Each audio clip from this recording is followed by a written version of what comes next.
The presenting sponsor of Moon Tower Soccer is FVF Law.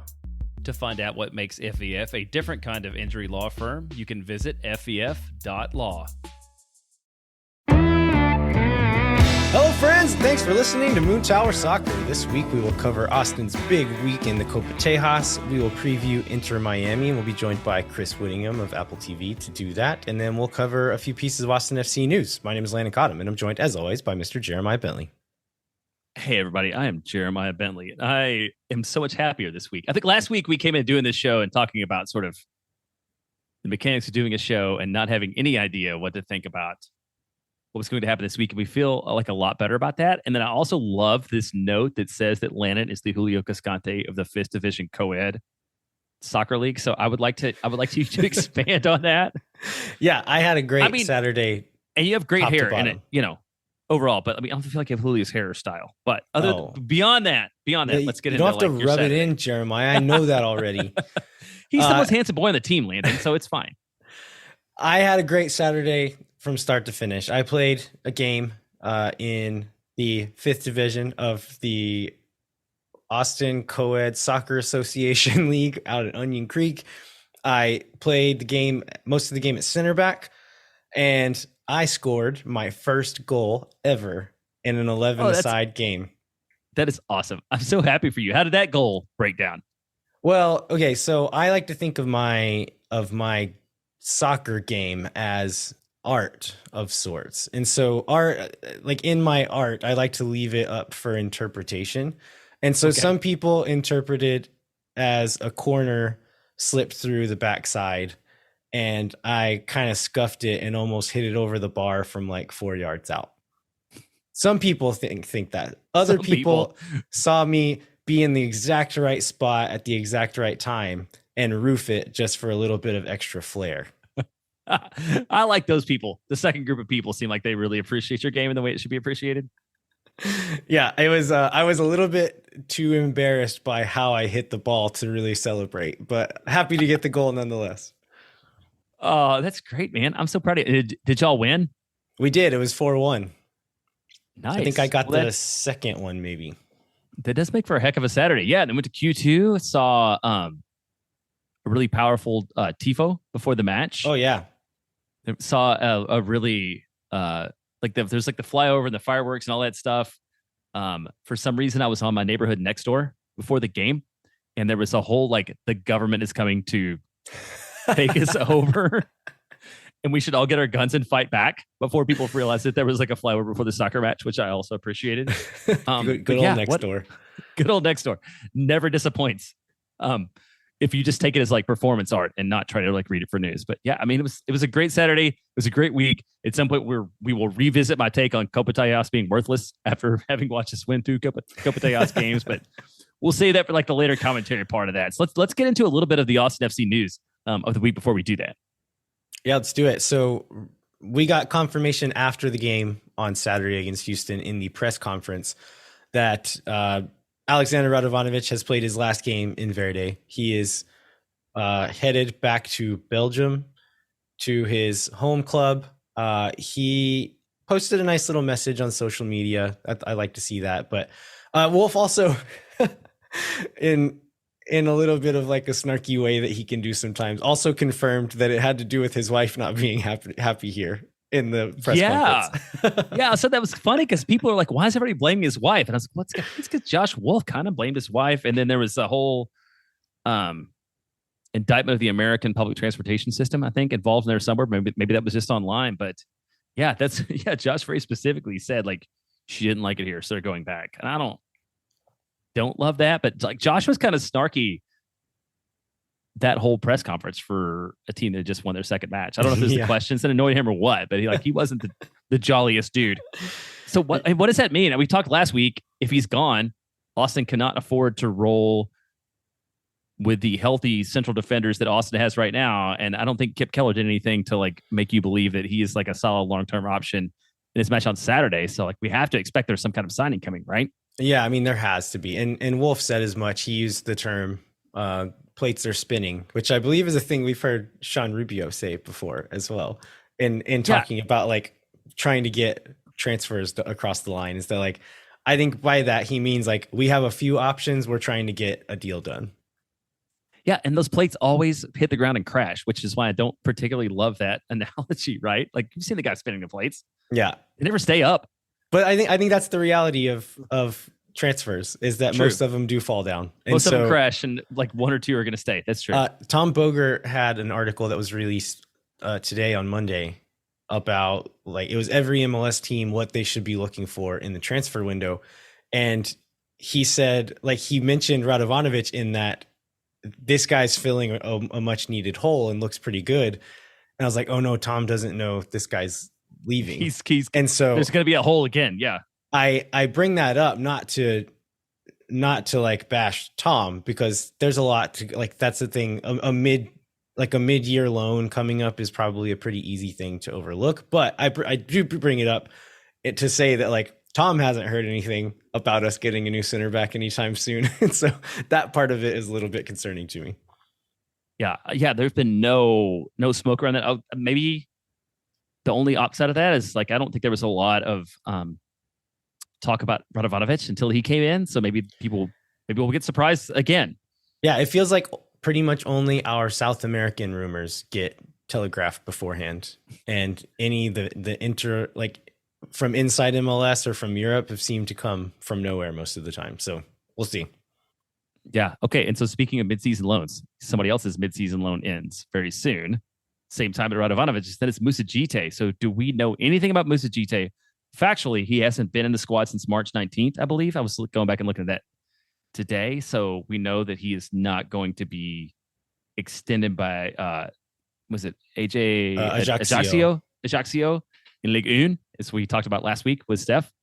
Do you expect to see him come back to Austin? I do not.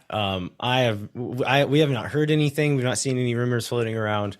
Don't have any clue how it's going to shake out, but because of like why he left, it was family issues was the main reason why he was trying to leave, and Austin accommodated that. Like that will likely have not been solved by this point, right? Yeah. And so my guess is they are working to find him somewhere else to go for the remainder of his contract. I would be very surprised if he ever came back to Austin and played here again, but he might. Who knows? He might, but I agree with you. I would be very surprised if he did, just because of what you talked about. Like nothing has changed in his situation.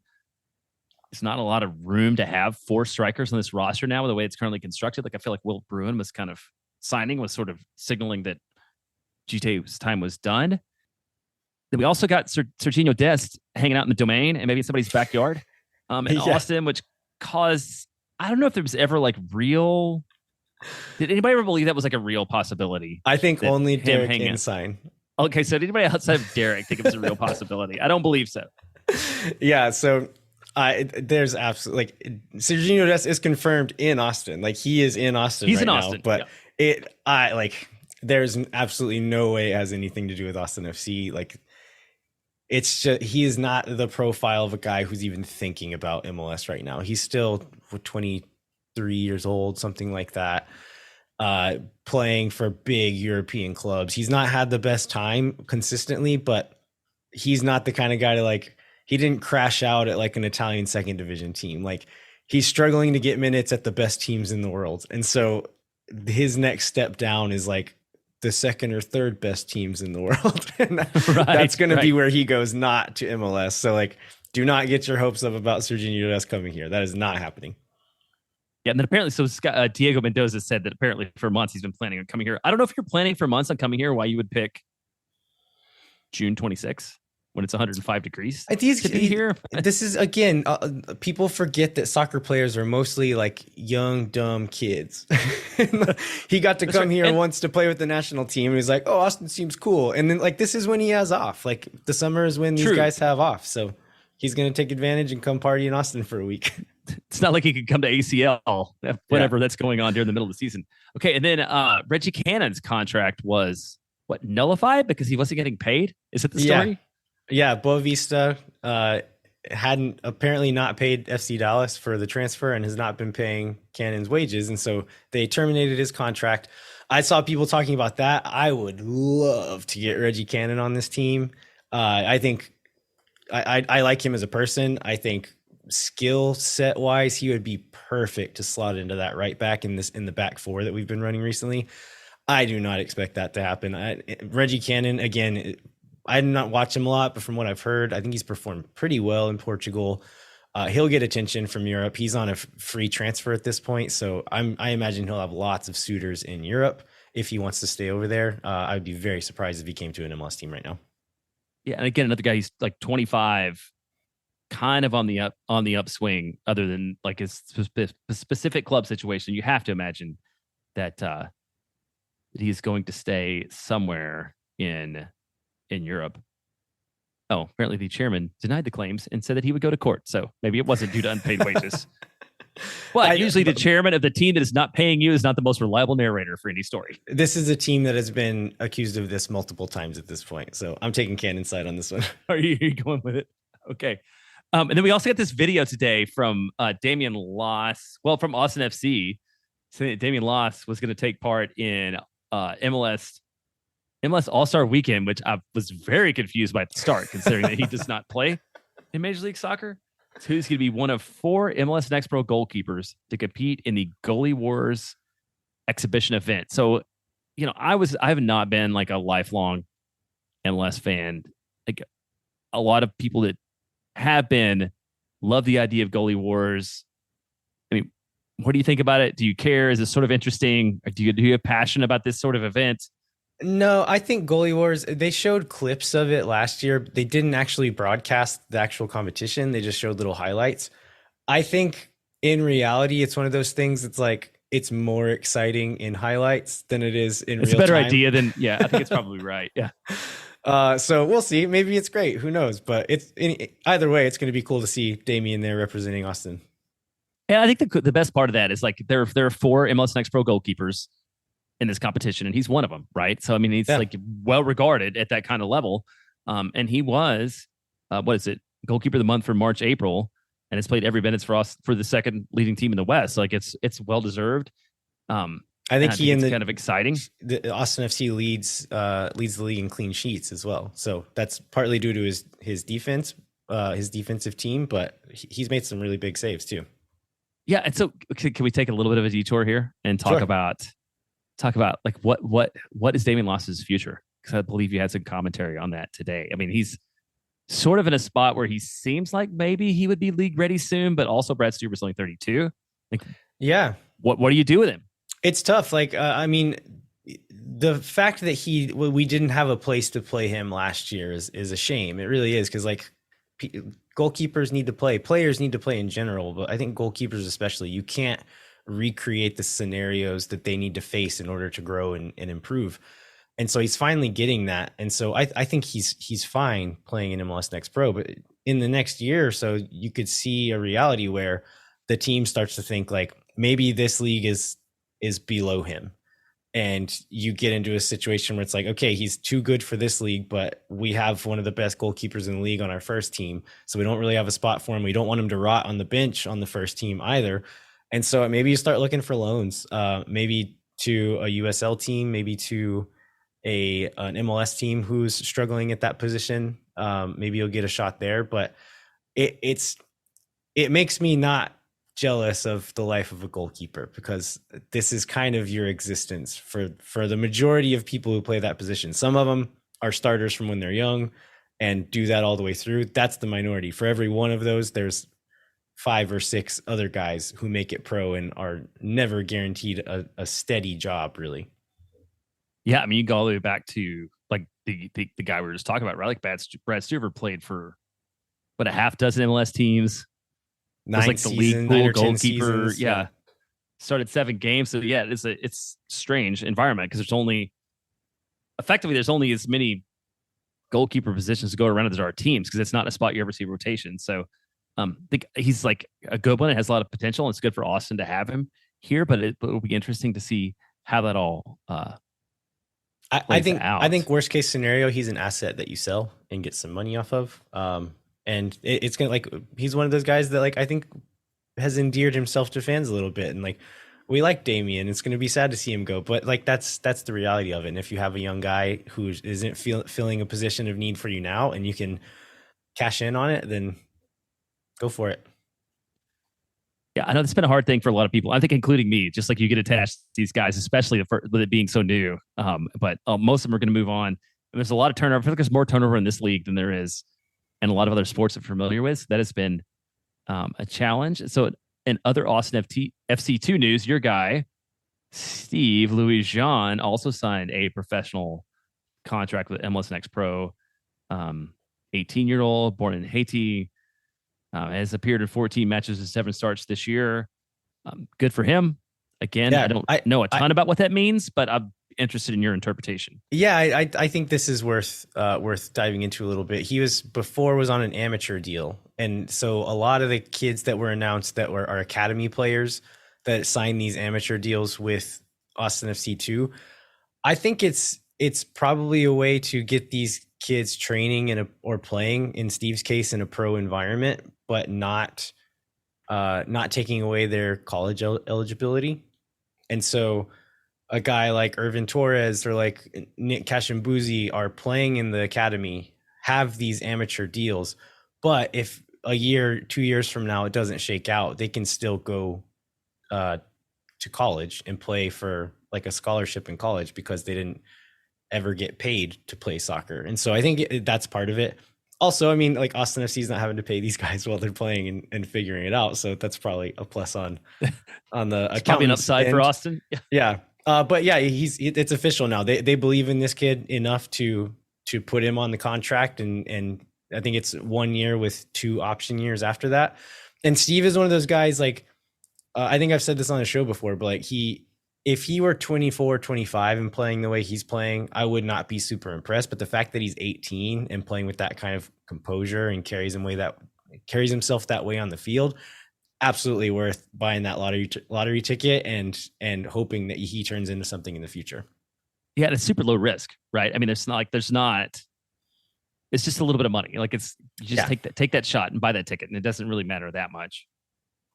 Yeah, absolutely. I think just a couple other community notes, then we'll take a break and get into this exciting week and talk about how my opinions have changed on things. So 2 events coming up. There's a short film that we'll play at Hop Squad called Def Capo about Leo Bop. So I'm sure you've met Leo. Oh yeah. Yeah. So he's a great dude. Part of the community. So they're at 6 p.m. on Saturday before the Inter Miami match. They will show this film. Apparently it's like 7 minutes long. So when it says short, it means short. But it should be cool to see him and his story. And then coming up on July 13th, the Austin Soccer Foundation will have their annual gala at the South Austin Hotel, which will be fun. The honoree is the UT women's coach, Angie Kelly, but Brad and Ashley Stewart are the event chairs. So you can check out austinsoccerfoundation.org to find tickets for that. All right. Should we jump into game talk now?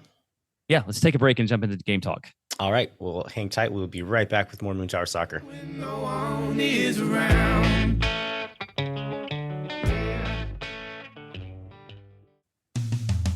Moontower Soccer is brought to you by our friends at FVF Law, the official injury lawyers of Austin FC. FVF is a different kind of personal injury law firm dedicated to community, transparency, and client education. You could go to FVF.law to find out what makes FVF a different kind of injury law firm and why understanding your legal options can dramatically change the outcome of a case. Once again, that's FVF.law. Amplify Credit Union is a member-owned financial cooperative that served the needs of Central Texans for over 5 decades. Amplify's team lives and works in the community, making them the experts on how members can achieve their financial goals. What makes Amplify different? No bank fees. Amplify is the first financial institution in Texas to put an end to bank fees. In 2022, Americans paid almost $8 billion in overdraft fees alone. Millennials paid an average of $336 a year in bank fees, which works out to 6 Austin FC game tickets per person per year. Or 28 tickets to Austin FC 2. Oh, that's a great point. Yeah, so if you're looking for value, 28 tickets to Austin FC 2 are like 14 tickets and 10 pitchers of you can look at a ticket and a pitcher of electric jellyfish at every Austin FC 2 game. You'll pay none of those in Amplify Credit Union. Amplify membership is open to any Texas resident. Learn to trust your bank again at Amplify Credit Union. To learn more, go to www.goamplify.com/moontower.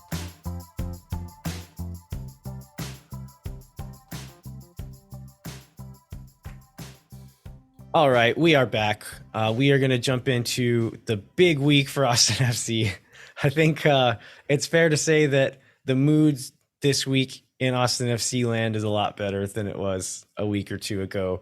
Austin FC beat both FC Dallas and Houston Dynamo 3-0, both games at home, and now stand atop the Copa Tejas rankings. And so with the first game, I believe that with a Dallas win, Austin moved up to 8th in the Western Conference. Austin made no more progress after the Houston match. But man, that table now between like 4th and 11th is incredibly congested. So and just tight. shows how much a little bit of movement can affect things. And so hopefully Austin can keep it up this week against Miami. But yeah, I mean, what an exciting week. And I saw this meme online where somebody had like Krusty the Clown doll, and they were like, "Oh, well, the problem is you had it on like the 2021 Switch, and they turned it to 2022, and everything was right in the world." And I feel a little bit like that, like the formation went back. We went back to sort of like the 4 at the back. A lot of veteran MLS players had really strong weeks, and guys that have done things in Austin in 2022 that didn't do it in 2023, like have kind of shown out. And it's like old home week, man. It was great. Yeah. Very true. And going back to the table for a bit, Austin is in 8th place on 25 points. Houston is in 4th with 27 points. Seattle's in 3rd with 29. So between us and 3rd place is 4 points. And so I haven't checked out to see who all plays each other, but there's potentially like a mathematical way for one win to put us in 4th or 5th place this weekend. So that's crazy. So let's start with the Dallas match. And we'll go with the lineup. We'll start with the lineup because the lineup's going to be the same for both weeks. Stuver, your keeper. Lehman Gallagher at fullback. Cascante and Radovanovic in the middle. Would you call this a 4-4-2 or 4-3-3? It's both. Bob had him in a 4-4-2. Defending in a 4-4-2, attacking in a 4-3-3. Okay, so let's go the 4 being Finley, Wolf and Pereira in the midfield, Fagundes, and then Zardes and Driussi up top. Which would be the same lineup for Houston. So just statistically, Austin dominates possession, shots on target, leads next goals. Like this is a game that Austin looked like the better team, played like the better team, and got like the result that was the right result on the evening, without a doubt. Yeah. Going into the goals, so the first one kicked off by Ethan Finley, assisted by Julio Cascante. So this one was a corner that gets headed away to the far side, falls to John Gallagher like at the top of the box. He kind of feints like he's going to put in a shot and then just carries the ball past the defender into the box, puts in a real hard, low cross. Zardes is crashing at the near post and doesn't get there, but I think scares the keeper enough, or like is in the keeper's face enough to put him off a little bit. Paz kind of beefs it and is unable to really get a good deflection, unable to catch it. It just pops up to the other side. Ethan Finley's in the right spot and taps in it at the back post. And I think this is a thing that I was talking about during the Houston game with Ethan Finley, is that he's like removing everything else. He's a guy that's just like a really smart player, knows where to be and when to be there. And that goes for defensively as well. When we're pressing and defensive, in the defensive shape, Finley is one of the best players on the team at knowing where players are behind him and keeping them in his shadow, and like making his defensive runs is such where he's blocking off passing lanes and stuff. And so he's really, really good at that. And on the offensive side, just knows like where he's supposed to be in that moment. Okay, if this comes through, I should be here ready for the rebound. And he was there at the right time and punched it in.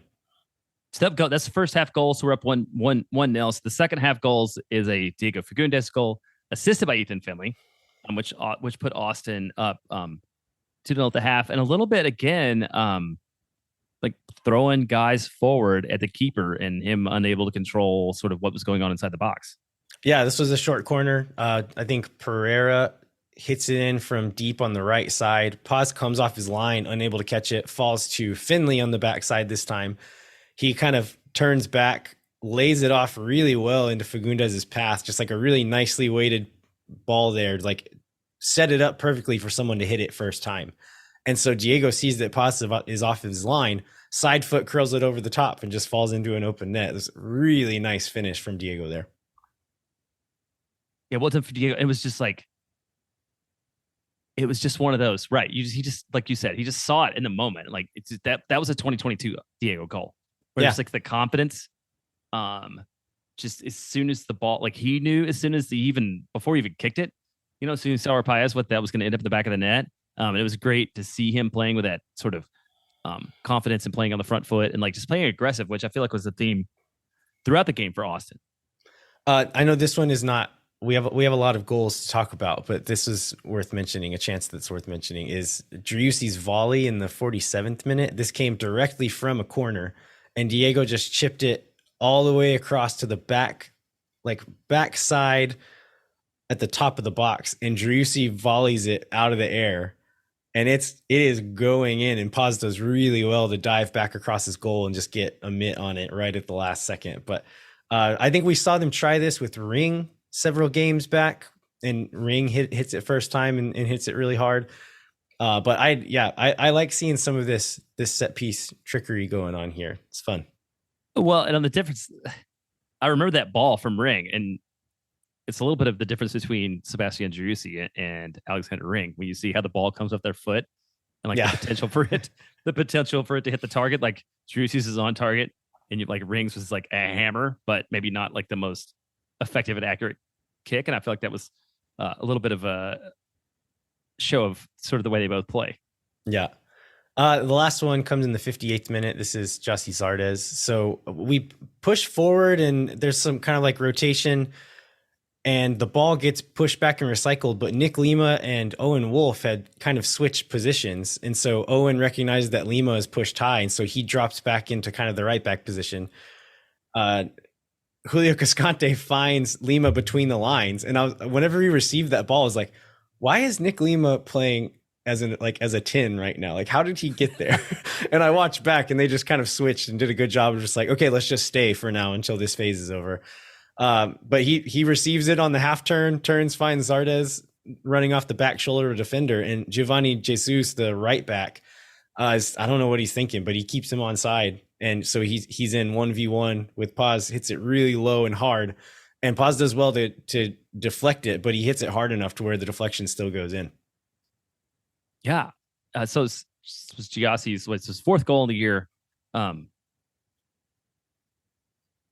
he's picked it up a little bit. And we go into this more when we talk about the week as a whole. So what do you, before we maybe go into the week as a whole, like I feel like Austin was really confident and more maybe direct than they've been in this match. And like through guys forward, like what do you think? And like you talked about the people changing positions, like what do you think led to this? Do you think was it Dallas having effectively 3 starters available? Part of it, Josh Wolf came into it. Like, what do you think it was in Austin's head that made him play in just a different way in terms of being daring and being just being like positive and forward moving that like we haven't seen over the last few weeks? I think part of it is, I mean, we have to say that Dallas put out a pretty bad lineup. They have a lot of injuries, guys away, things like that. So the lineup was pretty rough, and they looked that way. Like they did not really look super dangerous ever. That being said, I think the break really helped Austin. This is one of the best energy games I've seen them play in a long time, and it makes sense having that long of a break after so many games back to back to back to back to come back and actually have a real training week, some rest, some more juice in their legs there. I think that has something to do with it. Something Driussi mentioned in the post-game press conference is like that we had reasons we were trying to try these other shapes, these other like tactical wrinkles, but coming back to this shape and what we're doing now, we all know this by memory. And so like, we don't have to think about this really. And so I think that gave them a little bit more confidence as well.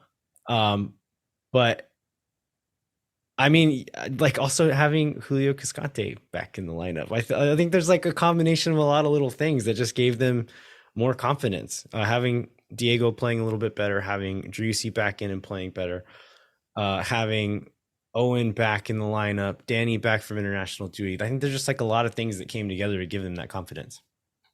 Yeah. And what do you buy into this?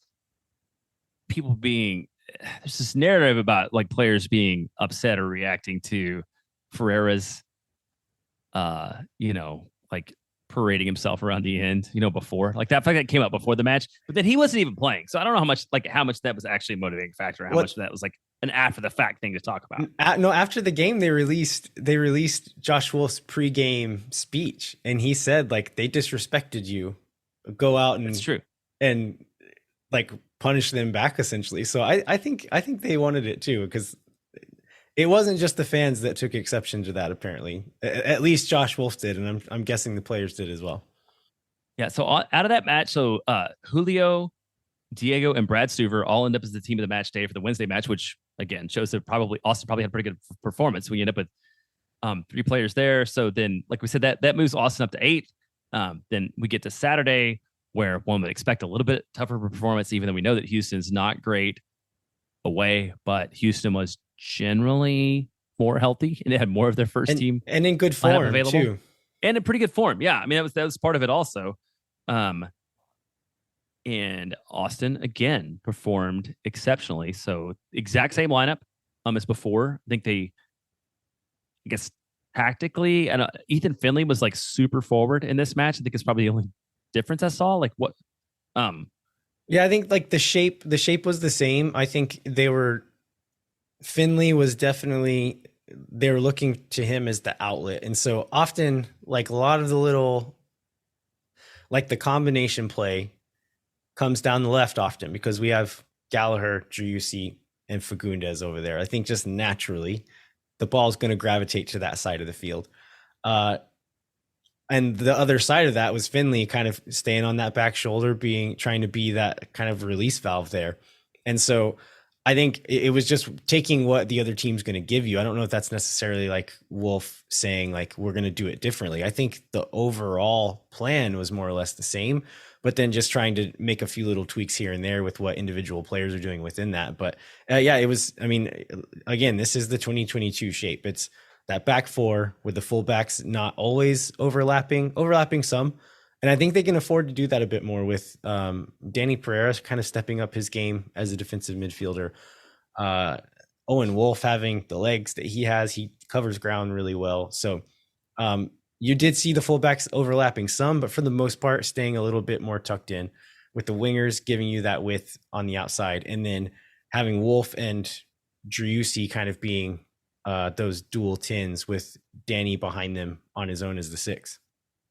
Yeah, and I think in that it's maybe underappreciated. Like Owen Wolf, it's going to be sad for the future when they both get sold off. But like Owen Wolf and Danny Pereira together have like developed, and I think beyond what anybody expected out of what we would see out of them in 2023. They seem to play each other off of it really well and know like when to move forward and when to step back. And they seem to add something to the club in terms of their ability to both defend and possess that there is not a lot of out of the other midfielders, particularly like the defensive midfielders. Yeah, and I saw some criticism of Owen's game, especially against Houston. I think fairly on the ball. I don't think it was his best game going forward, but the work that he puts in that midfield and the amount of ground he covers and all that kind of stuff, he's still doing a really good job there and is a useful player. So I don't think he had a bad game per se, but even when he's not necessarily always contributing going forward, he is still bringing value to the team. Yeah, I mean, yeah, right. I was thinking that's to disparage other members of the defensive midfield, but like he said he's adding value. Even not at his best, he still like does things that not a lot of other people bring to the table on that. So statistically, Austin ends up only 51-49 in possession. I feel like Austin had a lot of possession early. Yeah, it was Houston much had higher later than that early on. Yeah. So I felt like at halftime it was a huge break. So 10 and 10 on shots. X goal Austin 1.68 to 0.62. I think these are all fair. Again, just like we said about Dallas, this is a match where Austin looked like the better team on the night. Didn't ever seem in a ton of doubt, and really led to like a great week. Ethan Finley again picks up a goal. We were a little worried about whether that was going to be allowed or not. This was a weird one. Yeah. Yeah. So this is there's a big diagonal cross from Cascante to Gallagher. He kind of takes a touch forward and then drops it back into the midfield wide to Driussi. He takes a look up, puts a cross in while the defense is still kind of shifting because Gallagher got pretty deep. And so whenever they dropped it back, they needed to adjust a little bit. Gets that cross in while it's there. Zardes adjusts to the flight of the ball, jumps up, challenges with Mikael, one of the center backs. I think it was Mikael. And it looks like Zardes heads it back and it falls to Finley at the back post and Finley heads it in. On the replay, Finley is, if that's the case, Finley is offside. But if you look closer, the ball comes off of the defender's head. Therefore, it's a deflection, and the offside line is set from Driussi's pass. And so it doesn't start over because Zardes never touches it. And so it ends up being a fair goal, but it kind of a weird way to get there.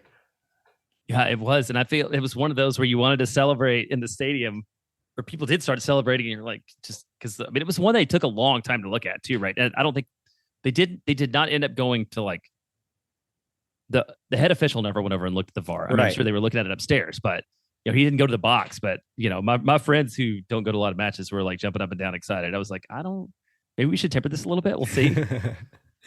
Another moment of Ethan Finley being in the right spot, though. And I kind of think that ball was meant for him anyway. It was a little bit short if it was, but I kind of think the ball was meant for Finley because he was the only one making kind of a streaking run at the time. Second goal comes in the 32nd minute. This one is Jussi Zardes. So there's some good combo play on the right side. They find Driussi just inside the box. And this is one of these things where, like, you realize how good Driussi is because he doesn't look up before he makes this cross. But you know, if I didn't go back and look, but I can guarantee if you go back a few seconds in that little window, he's looking then. And he knows that Julio Cascante and Jussi Zardes are waiting on that back post. And so if I receive the ball, I'm just going to turn, and he does not look up at that back post. He turns, chips the ball over to that back post, and he has Zardes and Cascante crashing that back post, and Zardes finds it and heads it in. But that's one of those things. It's like where Driussi, like, it wasn't it was a good cross, but it wasn't so flashy. But like the reason he was able to do that is the little, like, subtle proof that he is such an amazing player. That he is. Yeah. And I think one of the things that stood out for this week was how much, like, the old school MLS guys contributed to the goals overall, right? Because like every goal was for somebody who spent a long time in the league, but behind that was Sebastian Driussi being the best player on the field for Austin, at least in this match, maybe in both, who enabled a lot of those things to happen. And I also wanted to say that you wrote in the notes, good bombo play on the right side. And I was watching La Murga, and I would also agree that during this play, there was great bombo play on the right and the left and all throughout. Yeah, I meant to say combo play, but good bombo playing also. Also, for sure. Last goal, the nail in the coffin, comes in the 50th minute. This one's Julio Cascante. So this is a short corner. We're going to talk about short corners after this, Jeremy. I can't wait. Yeah. We have them 3v2. It's Gallagher, Facundes, and Danny. And so they play it short. They end up Gallagher ends up slipping Danny through to the inline on a through ball. He chips it to the backside, finds Cascante on the edge of the 6-yard box on the backside. Really strong header right past Clark. So again, just like nothing fancy, not doing anything too crazy, but just doing it well, executing the game plan well, and being rewarded for it. Yeah, and there wasn't a lot that happened after that. I do know Brad Stuver had a great save late, and it's great. You know, Austin has not had a lot of clean sheets on the year. And Brad wasn't super tested throughout either of these matches, but when he was up to the occasion and did a good job of, like, not only preserving the win, which I don't think we're ever super in doubt, but also preserving a couple clean sheets, which is probably a good confidence booster both for Brad and the defense. So coming out of this one, then Julio again, team of the match day. So the second time in 1 week that he's on that. Giassi ends up now tied for 10th all time in the league on goals. I believe tied with Joseph Martinez on 102. Danny picks up a yellow, so he's back on 4 after he gets 1 yellow taken off for going 5 games with good behavior. He gets another one, so which leaves him again 1 yellow away from yellow card suspension. I think those are the newsy bits. Is that right? Do you have anything else you wanted to talk about before we got this sort of player discussion? No. Let's talk about short corners. You mentioned in a group chat the other day that you wanted to talk about on the show how much you hated short corners. I And hate short so corners. we scored, I think at least two of these goals, if not three, came from short corners in these two games. So why do you think? Well, okay, so what was the last one? I was just watching this Julio one. That goal, maybe it's because of a short corner. Um, the thing about it is you have all this math that's gonna prove me wrong. Somebody feeling I'm like doubting myself, but I hate the short corner because one, like every time there's a ball that's going to the corner and it might go for a throw and it might go for a corner, people always go for the corner, which makes me believe that a corner has to be more effective than a throw. And I feel like what falls down in a corner is people spend so long setting it up, the defense is able to line it up perfectly, and that's why corners don't work. Whereas if you look at like the when Liverpool came back in the Champions League semifinal against Barcelona, the fact that they lined up in the corner and took it before Barcelona was aligned, could set up in defense, and it led to a goal. Like a corner can be beautiful. The fact is, people take too long to set it up, and it's ineffective. And the only good thing about a short corner is usually you take it quickly. Yeah, I think that's fair. The thing with corners in general is that they are never very effective statistically. And so these numbers I'm about to share come from the How to Watch Football book that I plugged on the show last week. That you were just showing us last week. Yeah. Yeah.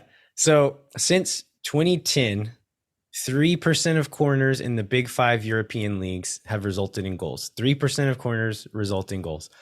Only 1 to 2% result in a goal from the first touch after a corner is taken. So that would be like a direct corner is taken, headed in, or kicked in from the first touch. 1 to 2%. Only 7% of corners lead to a shot on goal. And then only 40% of corners are able to beat the first defender. No, sorry, 40% of corners fail to beat the first defender. And so a lot of them don't even get to the goal. So this is just to set up that corners in general are not a good way to score goals. Like you rarely do it. But in contrast, short corners result in 9% on like a shot on goal, with goals being scored at 3.7%. So it is 0.7% higher chance of scoring a goal from a short corner. And the reason is because it improves the angle of the delivery. If you're taking, it's essentially like moving it over and making it more like a dead ball free kick as opposed to taking it away from over in the corner. And then also it often draws at least one defender out of the box. So that last one we just talked about, by bringing another guy over there, they not only have to send one guy over to wait for it, they bring two over, and that's one fewer defender in the box. And so like I totally agree. It's frustrating when it doesn't come off, but almost no corners are going to come off. And so we might as well take the extra effort to give us that like extra little percentage chance of doing it. It is still very frustrating when they screw it up. And I think this is my biggest beef with Austin's short corners, is that a lot of times, I think especially last year, sometimes this year, a lot of times they would kick it out and like a bad touch or like a misplaced pass would lead to us not getting a cross in at all. And that's when I have a problem with it. I think this year they've gotten better at it, have a few more like kind of set up plays and have executed against that a little bit better.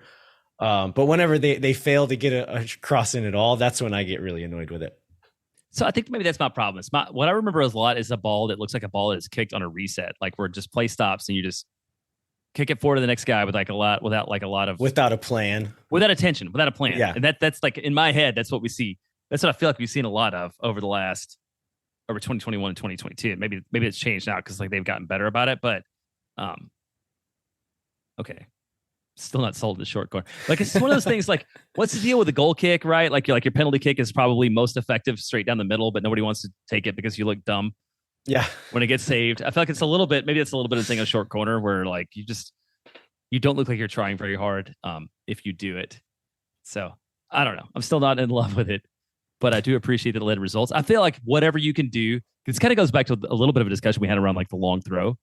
Anything you can do to disorient the defense in terms of like pace or whatever is probably the most effective thing you can do, no matter what it is. Yeah. Get people out of position. long throws are also statistically proven to be more effective as well. Yeah. Well, I've put a long throw on Julio's head. That's right. What seems to be the strategy. Before we forget about the guy, before he's gone, I did want to talk about this. So Radovanovic only plays a half in his last performance. I think like his shoulder separated from his body at least once during this half. Yeah. But I love this moment late in the first half where he makes like a bold tackle and gets up and like starts pumping the crowd up. Also, while the play is going on. Play. Also here. Yeah, and Brad Stuber's like yelling at him to get back into the game. But then he rolls back in and makes another play, right? Does he make the play on the ball again? Yeah, it's that moment where Hector Herrera like pump fakes 4 guys and then gets a shot away. And Radovanovic 5 seconds before that was facing the north end, pumping up the crowd, turns around, gets into position, and then blocks Herrera's shot whenever he puts it in. So I love when a guy can do that. I just love that he's doing that for the team when he's obviously injured on the last night that he's going to be playing in Austin. And I was sitting kind of on the north end, on the side this game. It was super cool to see because he definitely got that crowd into it. That was really exciting. So I just want to make sure we didn't let that moment pass before we covered it. And then we've kind of touched around the edges of this. A lot of the online conversation this week has been like Ethan Finley versus Emiliano Rigoni and what we should think about that. So like, what is your take on that situation?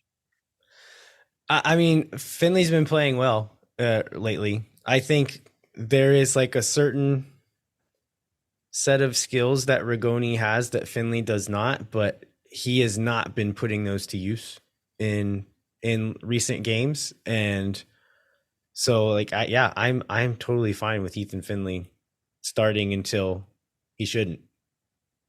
I mean, I feel like the frustration, I know very clearly the frustration just comes from like how much either of those guys are getting paid and what their roster designation is. And I can absolutely buy into Austin fans being frustrated by a designated player, one of the highest players in the team, highest paid players in the team, also not being as good as Ethan Finley, right? Like it's not, I mean, Ethan Finley is who he is. He's got more than 40 goals and more than 40 assists in his career. He's got a good career, but if you're going to bring a player in and pay him a whole bunch of money on a designated player deal, like he should be able to beat Ethan Finley out. Yeah. And what even more important in my mind is not the money you're paying him, but it's another high level player that you can't bring in because of the money you're paying him. Right. Yeah. You can't do anything else with him because that's very true. And another thing, like for the most part, the things that we said about him when he came last year, it's like clearly he has talent. He has things that he can do that nobody else can do. You know, he's played in Champions League, but he just seems like unsure of himself, or like he's overthinking, or he's like a step slow in decision making, or I don't know what it is, but it seems like that's continued on even up until this week.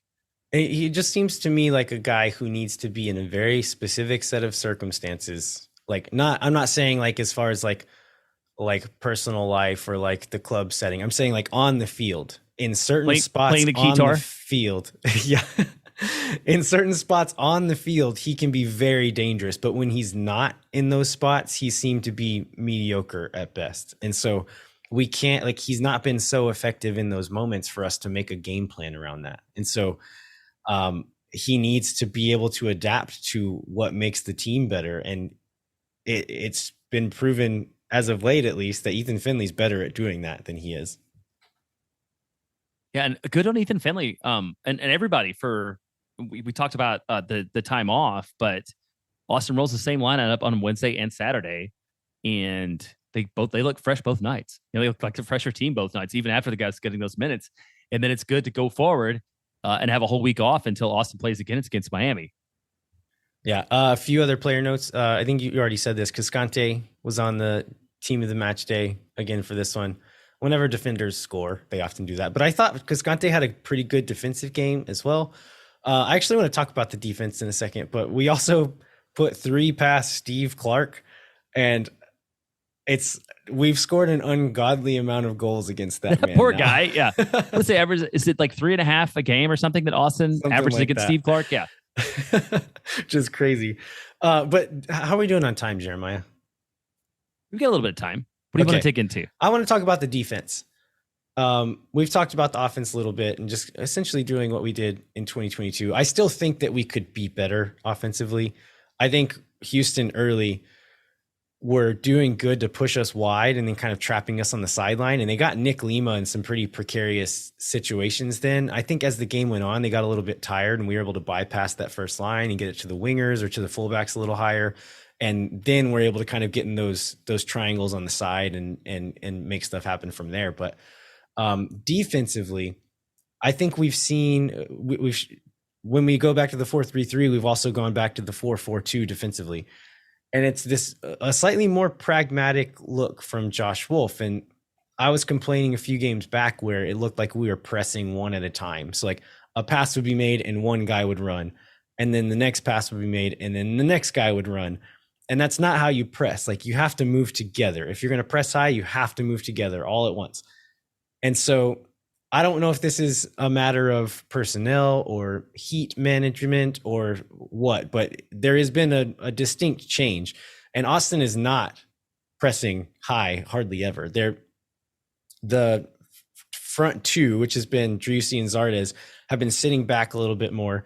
They're pressing on back passes or like some specific triggers, but not pressing just all the time, like we've seen a lot of the times in this formation. They're mostly focused on blocking passing lanes. And so they're making sure that they can't play a ball into the middle of the field, into like those central midfielders easily. Whenever they do that, you'd see the central midfielders playing really aggressively and attacking those guys. If a ball slips through to Facundo Quignon or to Artur or Herrera there in the midfield, you'd see Danny Pereira or Owen Wolf just come streaking in. And even if like they saw it coming and played the ball back to a defender, back to the goalkeeper, Owen and Danny would slap that guy in the back and just be like, hey, I'm here. Like, I'm going to be here next time too. Know that. And I loved seeing that from them because it's like closing that space off. And so instead of the high press, which requires a lot of running and coordination as a team, when you get beat in that moment, it requires a lot more running and puts you in a really dangerous, gets you out of shape and puts you in a dangerous scenario. This new system is more about kind of short bursts of maximum effort and kind of promotes more of like a swarm mentality. Whenever it does get into certain spots, everybody crash down and kill those guys. And then we're a bit closer together when we do turn the ball over and able to counter a little bit more easily. I've liked what I've seen a bit better in like offensive transition when we do win the ball back. We're also staying a bit more narrow internally. And so we're closing off the middle of the field and in return giving them the wide areas and giving up kind of those long diagonals. And we're saying, okay, if you can hit an accurate pass that way, we're willing to take that risk, but you're not going to play through the middle. And for the most part, in both of these games, we limited those opportunities. And if you look at the shots that both Dallas and Houston took, there's really only, I think it was a total of, I can't remember, it was like 20 or 30% of the shots that both teams took were inside the 18.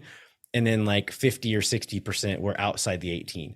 And if we're giving up most of our shots from outside the 18, that's great. Like that's a really good position to be in defensively.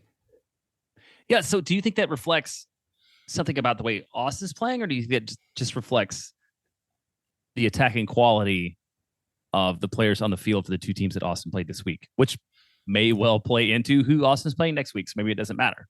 I think both, but it also, I feel like it lends itself to the skill set of Austin. And I think if they focus on playing this way, I think they could actually get quite good at it. Like Austin was built to be an offensive team. And so there's certain guys on the field who are just never going to be defensive stalwarts. Like they're not that player.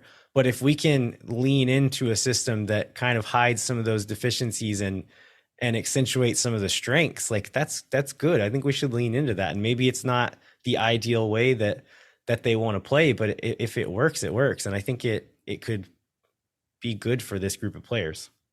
Which hopefully speaks to a little bit of like a Josh Wolf development thing where he's willing to do what works. We're going to talk about this in a minute on the interview, but like being responsive to the way the personnel and not necessarily just the system, but understanding the way things work is a positive development.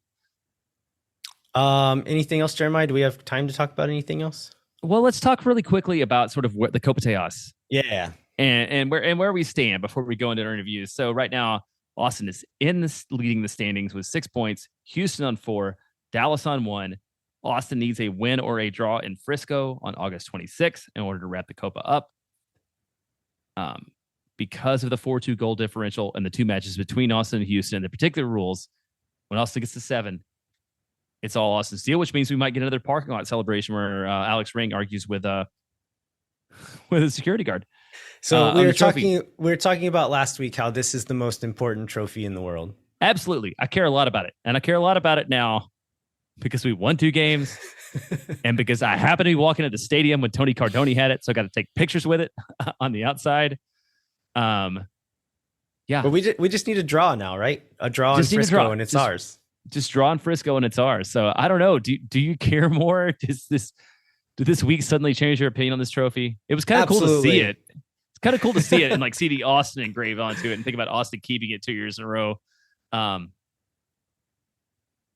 Ultimately, I think what we didn't talk about last week, what it comes down to is usually if you win that, given how tight the West is, I feel like you're in a better position to finish higher in the table. Just naturally. Yeah, as close. If you're taking more points against Houston and Dallas, like with as close as everybody is, you're going to probably end up in a better shape if you take on Copa Tejas. Right. Yeah. Like we were talking about before, a few points is going to matter in the end. And so like a few points, no matter who it's against, matters. But it's especially if it's against one of these two teams, you can kind of get a double whammy with it. Yeah. So most important trophy in the world. We should all go up on August 26th. And hopefully we can celebrate with the trophy in victory. All right. Let's take a quick break, and then we will be right back with Apple TV's Chris Wittyngham, and we're going to talk about the upcoming game in Miami, and then also about a little bit about some Austin FC stuff as well. So hang tight. We'll be right back. Moon Tower Soccer is brought to you by Covert Ford. The Coverts have been meeting the needs of local car buyers for 114 years because of their service, financial expertise, and support after the sale. In addition to supporting car buyers, Covert's an important part of the soccer community and an official automotive partner of Austin FC. And they recently put Maxi Ruti in a Ford Bronco. Was it? Do you know if it was the Ford Bronco that we advertised on this show? We should take credit for it. I'm pretty sure it probably wasn't. But you can get that Ford Bronco. But right now you can get a 2023 Ford Edge, stock number 2230394. The MSRP on that is $41,000 with a dealer discount. It could be yours for only $34,391. And with approved Ford credit, you can get it for 2.9% APR over 48 months or 3.9% over 60 months. If you're in the market for a new or used vehicle, be sure to check out covertford.com. Moon Tower Soccer is also brought to you by Sage Wilson Realty. Thanks to Sage Wilson Realty, we'll be giving away 2 tickets to an upcoming match. So fill out the form in the show notes to enter for your chance to win. Again, this is made possible by Sage Wilson Realty. If you or someone you know are in need of Sage real estate advice in Austin, talk to our friends at Sage Wilson Realty. Be sure to check them out online at sagewilson.com.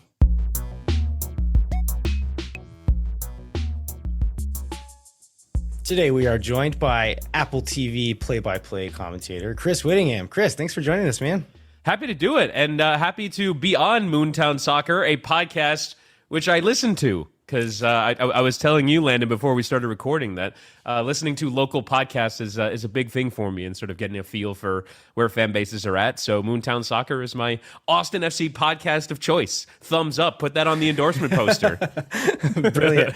Well, I was thinking about this before. Like that's a really smart move because I've always been really impressed with guys like you who you've called a lot of different leagues, a lot of different teams, and you're one of the guys who's able to pull it off and always seem to have a little like statistic in your pocket, some information about the team. And so I'm always super impressed by your ability to do that kind of thing. So kudos.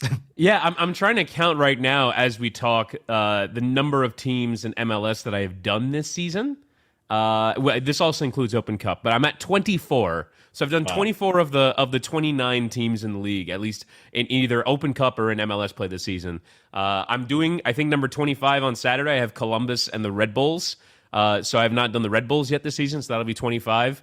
Oddly enough, I started working in MLS since 2017, and I have never in the, I guess this would be my 7th year. I've never called a Vancouver Whitecaps game, ever, in that entire time. Because I was working on Univision for most of that run, and Vancouver Whitecaps, not big with the Univision audience, I suppose. And then I was in Miami, and Inter Miami have never played Vancouver Whitecaps. So I've never seen them. They're the only team I've yet to see in MLS, both this season and otherwise.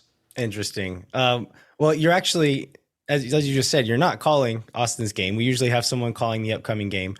But you called us last week, and then you are based in Miami and actually do some work for Miami. So you know this team really well. I do. So getting into who Miami is, they are currently last in the Eastern Conference. They spent a lot of money on players, but they also had to clean some house after the sanctions, and they had a decent little core going, but it seems they've lost. I feel like you've mentioned one, 2, and 3 things that I wouldn't make the headline about Inter Miami right now.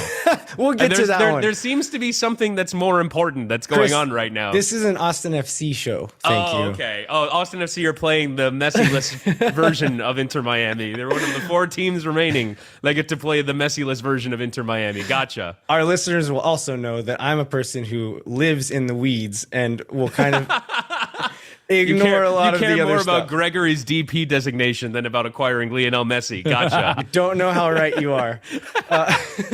We'll get to Messi, but they're missing a lot of guys. They had a decent little core built, missing Jean Mota, missing Corentin Jean, missing Gregory, all out with long-term injuries. You can add Franco Negri to that conversation as well. He picked up an injury against Philadelphia. That's a longer-term one as well. So probably without their starting left back this weekend as well.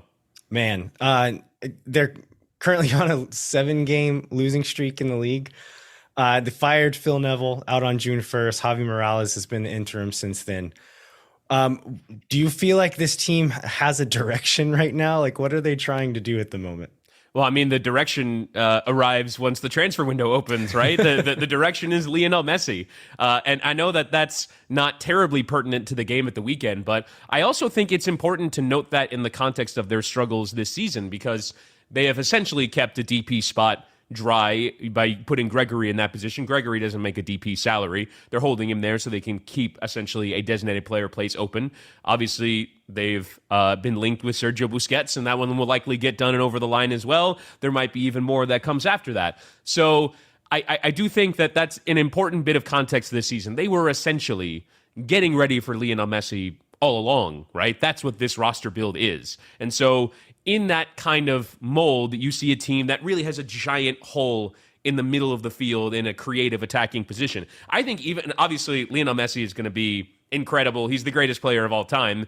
That doesn't need to be said. But even if you just took last year's team and put Alejandro Pozuelo, who was playing that number 10 role, in what is currently a position played by a variety of players, Pizarro, Stefanelli, Benjamin Kremaski, all these guys that have played in that role, Pozuelo would represent such a jump up from those players that I think they would not nearly be in the position they are now. They've just needed central creativity, and not having that, I think, has really been a big miss. But the reason why they haven't had it is because they've been holding that position and literally the shirt number open for the greatest soccer player of all time. And so I think their immediate results will be forgiven in that context.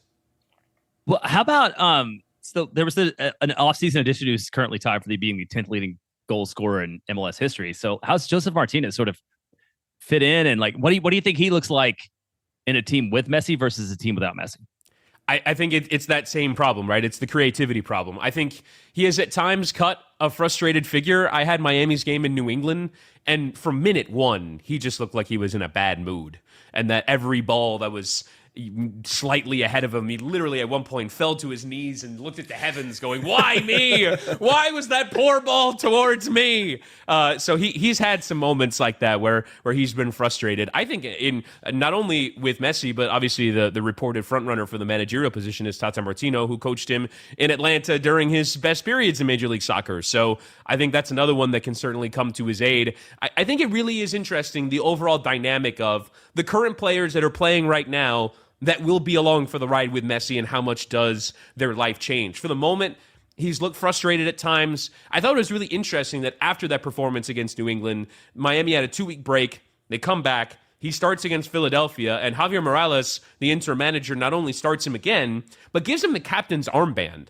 And I think it was sort of a way of saying to Joseph, hey, man, I know that obviously things will change around here in a little bit, and maybe the captain's armband will be going elsewhere. But for the moment, I need you to be a leader. I need you to be someone who's encouraging and positive and waving along young players rather than shouting at them. This is going to sound ridiculous. They lost 4-1 at the weekend in Philadelphia, but I think there were signs of positivity in that respect. And I think, he was appreciative of some bits of service that came his way. Still looked frustrated at other times, but Joseph has definitely been starved at points this year. And you just wonder how much his life and everyone else's life changes when all the new arrivals get here. So I heard Sasha Kleshin doing some math for the rest of the season and mapping out. I thought that was a really good segment, by the way. Yeah, mapping out like the cliff that Miami need to hit whenever Messi gets here in order to still make the playoffs. And I think it's like close to 2 points per game, which is not likely. Like, do you think this team still has a chance to do it? I honestly, and obviously Austin fans will be looking at 2 3-0 wins back-to-back at home against Texas rivals, then a trip to the team that has lost 7 in a row and is bottom of the Eastern Conference and go, well, there's 3 points on the board. We can get another away win. But genuinely, for Miami's season, I think they have 2 games in 4 days at home against Austin and against Columbus. And to that point, to the point that Sasha makes, if you're going to have a chance to make a run in the postseason, these are probably 2 home games that Miami have to get. And I imagine they will be stressing that level of urgency, because the difference between being on 15, 16, or 17 points versus being even on 21 points, they have away games against DC and St. Louis after these 2 home matches on the 1st and the 4th. I think being on 21 points when Messi arrives, you still have an uphill battle to climb, but it's the difference between trying to get 28 points in 12 games versus trying to get 22 points in 12 games, which is a bit more doable, right? Being on a little bit less than 2 points per game is doable with Lionel Messi. So I think, actually, these next 2 games, if you're really focusing on the league, he'll jump in Leagues Cup, per all reports, that, he'll make his debut, Messi will, on July the 21st against Cruz Azul, and Miami have an Open Cup semifinal to play away at FC Cincinnati in August. So maybe Lionel Messi comes in and all the emphasis is on the cup competitions at the end and maybe try and get a trophy in his first year here. But if they are interested in making the postseason, I actually think these next 2 games for Inter Miami are the biggest of their season. And they're going to have to find a performance from somewhere because, as we've said, they've lost 7 in a row. It has not been their best run of the season. But Miami can be streaky. It certainly under Phil Neville, they were very streaky. They would lose 5, they'd win 4, then they'd lose 2 and win 2, then they'd lose 6 and then win 4. Like, they've had these incredibly big swings. So I do think that it's possible that the pendulum could swing in the other direction, but these are really important home games for Miami. Changing focus to the Austin FC game, we mentioned all the guys they're missing with injury. They're also missing Kamal Miller out at the Gold Cup. DeAndre Yedlin is at the Gold Cup. Kristoff, one of their center backs, I think is with Ukraine right now. Yeah, he was dealing with visa issues this past weekend, so hopefully those will be resolved by the time the Austin match kicks off. Okay, I'm sure Miami's praying for that one because they played. I watched a bit of the Philly game. They played a back 3 with maybe like half of a real center back in the back 3. Yeah, I mean, McVay was the base of it, and then Noah Allen was to his left, who's a left back by trade, if anything, a left wing back by trade. I'm trying to remember who was to his. It was Ian Frey. Ian Frey, who is actually, I think, a really promising young talent. Who, if not for the fact that he tore his ACLs in the last 2 years, would be a really good center back for Miami in full right now. But you're right. I mean, that's not, normally it would be probably Miller on the left, Krivtsov in the middle, and McVay on the right would probably be their ideal back 3. And so, they're missing important players, and Negri being out only exacerbates that problem even further. And I noticed that under Morales, they haven't really been playing as much of that back 5 look, but have the last maybe 1 or 2 games. Is that a personnel thing? Is it a tactical thing? What do you think is causing that shift? And what do you think they'll run out against Austin? It's a good question. I honestly don't know, just because Javier Morales doesn't really have that big of a sample size for us to really know what he values. I think having Dixon Arroyo back in the midfield might have influenced the decision to move to a back 5 because they were playing with Ian Frey and David Ruiz in the middle. in the New England game because they literally had nobody else. Like everybody else in central midfield was out. So I wonder if he might prefer that back three system, allow the fullbacks to get forward or the wingbacks to get forward, and without an obvious right back to fill in for Yedlin.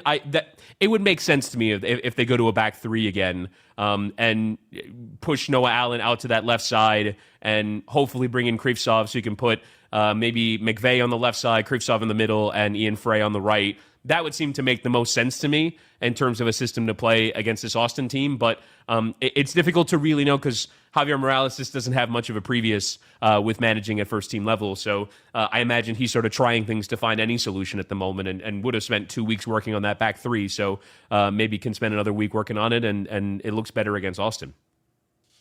Yeah, it's also a guy that probably thinks he doesn't have much of a future as a head coach for a very long time. So there's a little bit of that too. So what do you think? What does Tata Martino bring to this team? Like talking about coaching that Phil Neville didn't. I think it's a really interesting question because we know what his Atlanta teams were like. Obviously, incredibly intense in their forward press, incredibly dynamic with the ball, incredibly dynamic in transition. There were times where they would dominate the ball, but there are times where they weren't, but they'd still be just as lethal. Almiron kind of led that Atlanta team under Tata, and sort of his energy and pace drove a lot of what they did going forward. It is interesting, though, in having read a little bit about the past of Martino managing Messi specifically, that I think he said after he managed Barcelona that he kind of felt bad that he couldn't really teach them anything because they've learned all there is to learn about football, and you're just kind of along for the ride, as particularly the way that they were playing in kind of the mid 2010s when he took over. But it'll be interesting to me how he forms that system around Messi, because there is sort of the blueprint there from Argentina's performance at the World Cup, which is you have 10 players that run really hard and do the work that allows Lionel Messi to kind of walk about and pick his spots.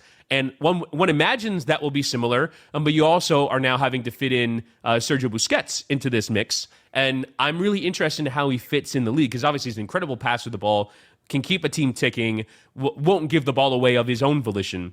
But what happens when other players do give the ball away and you're sort of playing the ping pong style that occasionally MLS can offer? So I really am interested not just in how Martino implements what appeared to be his ideas in Atlanta, but implements them with these two big pieces that now he's along with and integrating them into this bigger squad.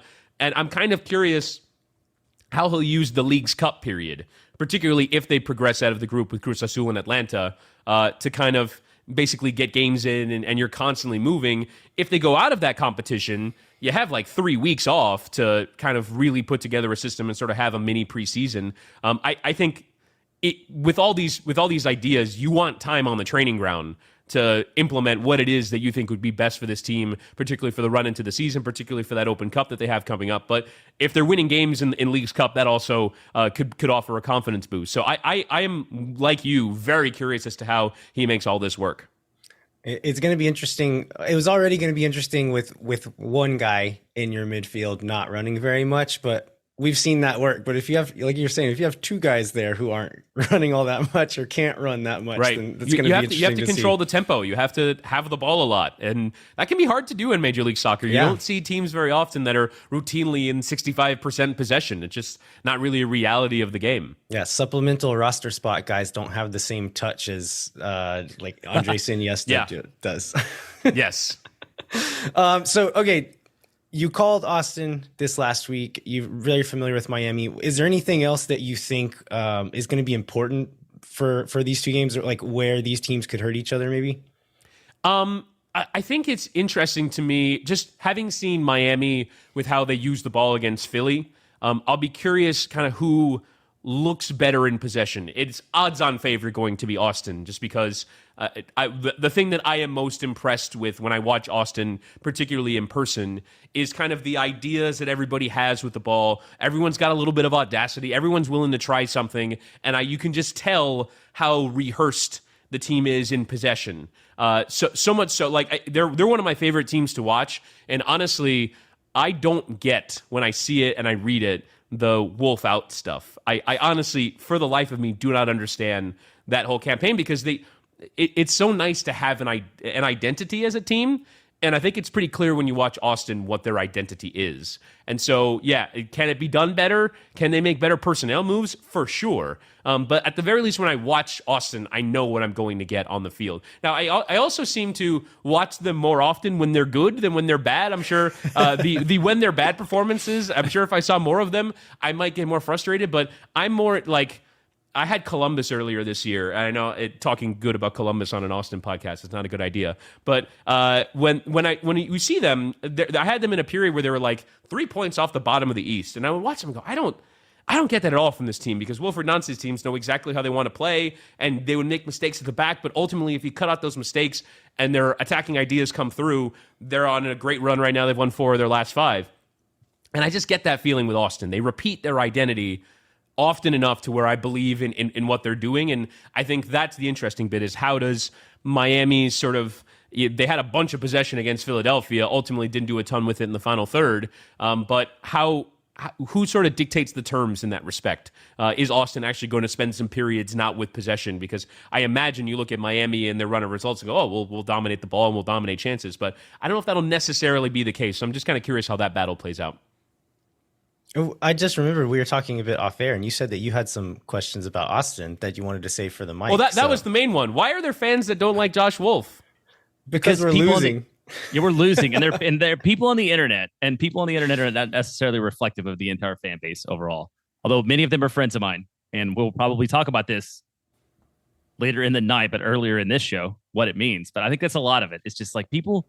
I mean, like, what is it? What do they say? Like, fans are short for fanatic for a reason. Like, people are just over the moon when we win, or in the dumps when we lose, and there's like no middle ground. That makes sense, right? It's purely based on results, and some of that stuff started in year one when obviously you guys finished second bottom, and there was sort of a feeling that a different manager can do more with that team. But I don't know.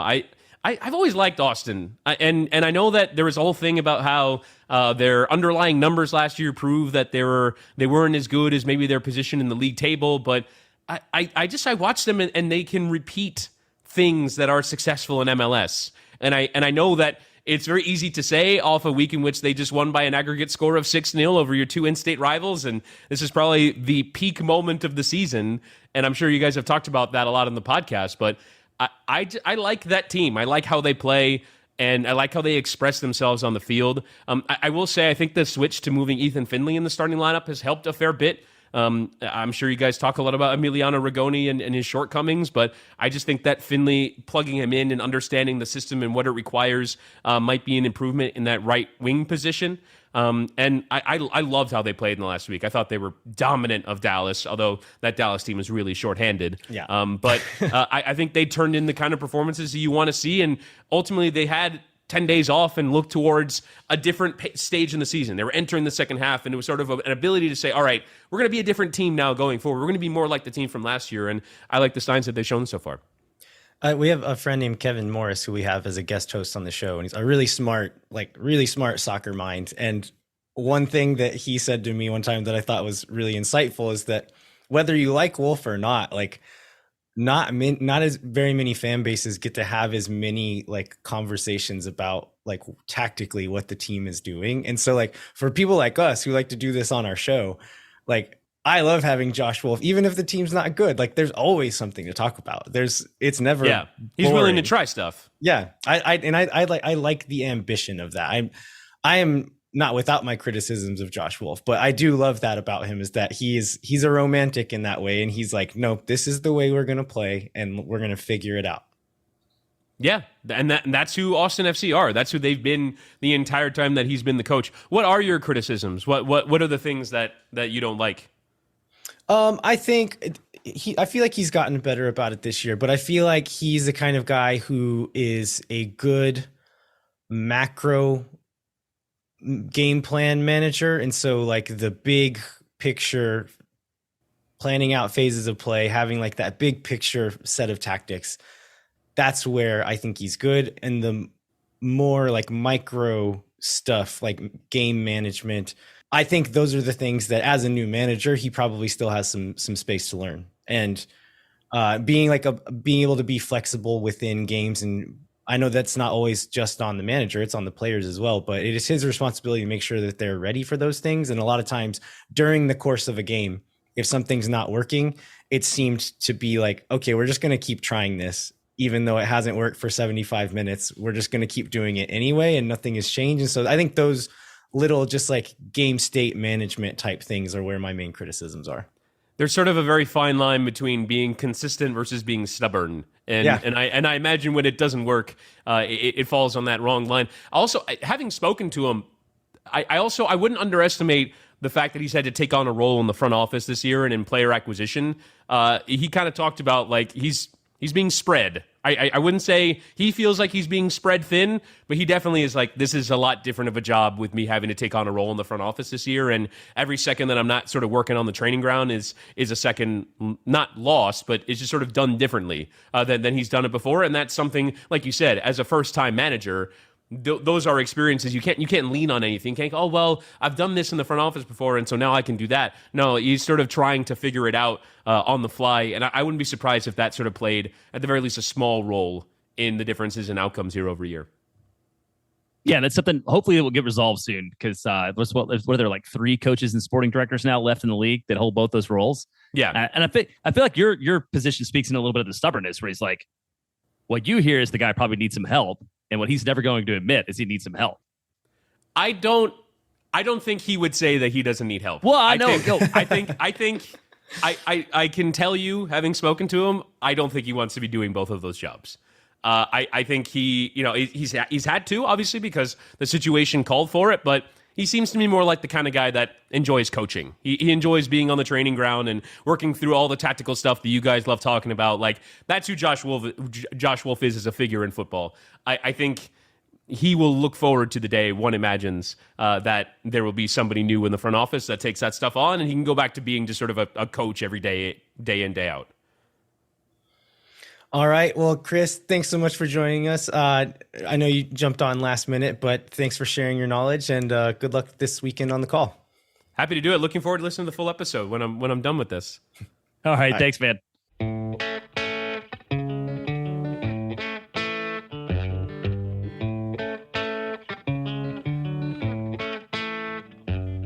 All right, we want to thank Chris Wittyngham one more time for joining us. We'd like to remind you to rate, review, and subscribe wherever you get your podcasts.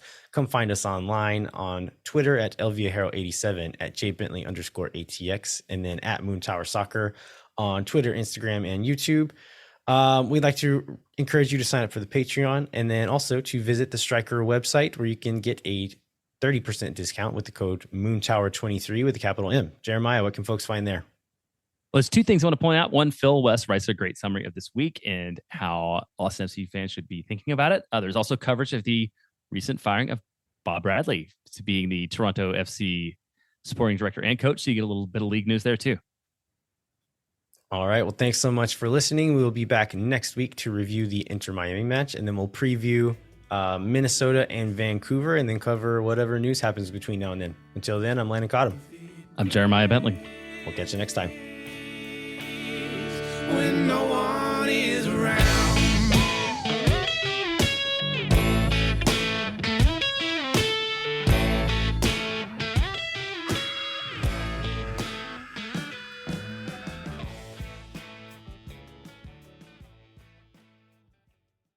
Thank for nothing, see you never. La gente Oh my God.